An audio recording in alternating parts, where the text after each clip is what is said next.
E para fechar esse conjunto de 7 breves vídeos sobre o livro de Urântia, vamos falar do maior mistério da humanidade contemporânea. Afinal, quem foi Jesus? Segundo o imaginário coletivo e de nossas crenças atuais, será que Jesus foi apenas um homem comum? Apenas um grande mestre sábio de outrora? Um Messias predestinado? Ou será que foi uma personalidade divina, vinda dos céus para nos salvar do pecado? Bom, segundo o livro de Urântia, Jesus foi muito mais que tudo isso. Como foi falado nos vídeos anteriores, a vinda de um filho auto-otorgado, ou seja, de um filho divino em autodoação, faz parte de uma das revelações de época que um planeta normalmente recebe durante o seu desenvolvimento evolucionário. E aqui na Terra foi a nossa 4ª revelação de época. O que ocorre conosco é que isso aconteceu de uma forma bem inusitada, pois foi por meio de um filho Micael. Os Micaéis são filhos criadores, que geram os universos locais do tempo e do espaço, e que os governam.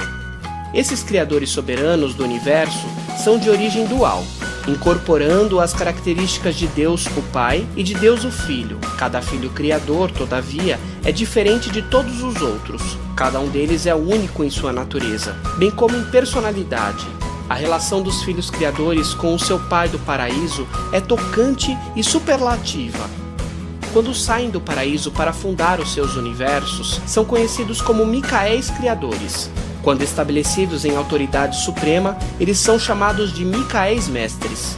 Antes de completar a sua carreira de autortogas, um filho criador governa sobre certas limitações autoimpostas à própria soberania.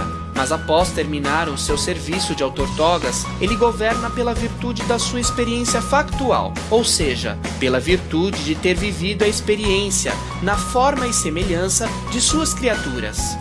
Que misericordioso é o fato de ele possuir essa limitação autoimposta. Ele se autodoou na forma e semelhança das suas múltiplas criaturas, antes de enfim se tornar soberano. Que exemplo! Quando um criador houver vivido por 7 vezes entre as suas criaturas, quando a carreira de autortoga se der por terminada, então ele está supremamente estabelecido na autoridade do universo, e ele terá se transformado em um filho mestre, um governante soberano e supremo.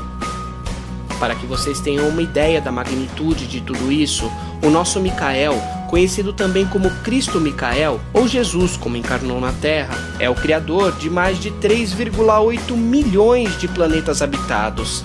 E entre todos esses, escolheu o nosso mundo para fazer a sua última autortoga, como um ser mortal evolucionário.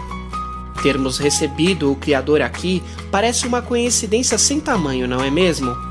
Mas como já foi falado, estamos em um atraso muito grande em comparação a planetas ditos como normais, e esse atraso foi devido principalmente à rebelião de Lúcifer. E todos os acontecimentos que advêm dessa rebelião e de sermos um dos planetas mais infortúnios, assim como o fato de sermos um planeta experimental, nos fizeram receber, por meio da misericórdia divina, a vinda desse Filho Divino especial, ou seja, Cristo Micael. E é importante destacar que ele não veio apenas para nós. Ele veio revelar o Pai Universal a todos os seus filhos mortais evolucionários, desse amplo universo do qual criou. Portanto, ele não é um exemplo de vida na carne apenas para nós, mas para todos esses planetas do tempo e do espaço, além de vir dar fim à rebelião de Lúcifer como filho do homem. E realmente é lamentável o fato de que o rejeitamos e o crucificamos. Jesus nasceu na carne, filho de José e Maria.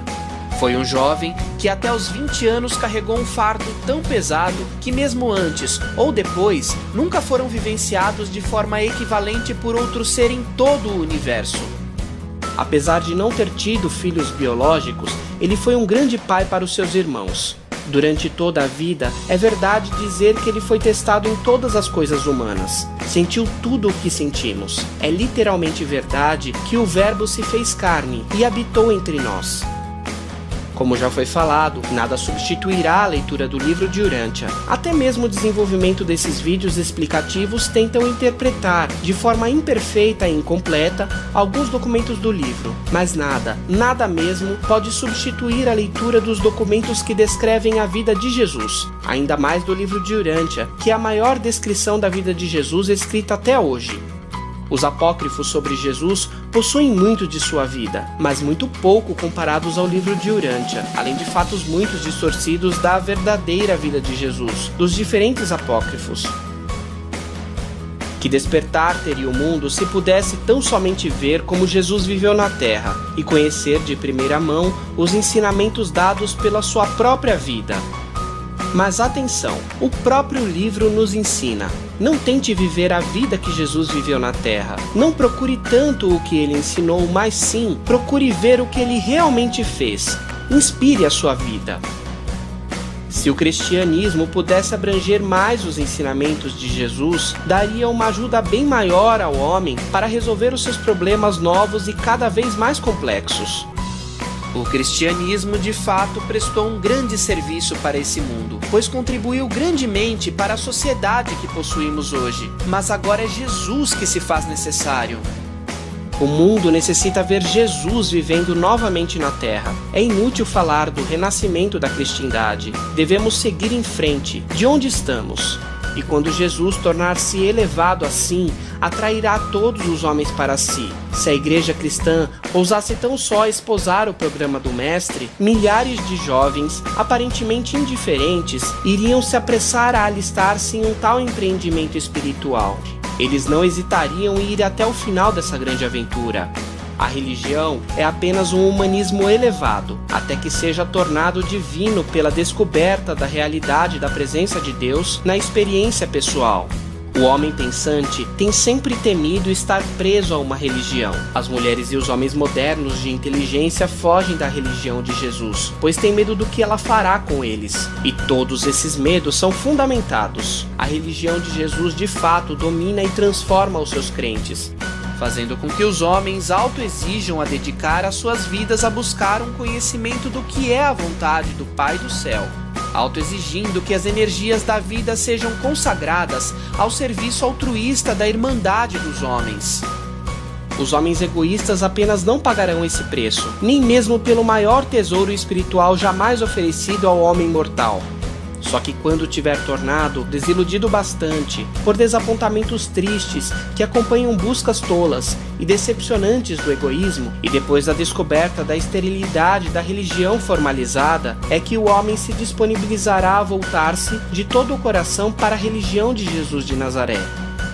Ter a certeza de ver Jesus é a certeza de ver o próprio Pai.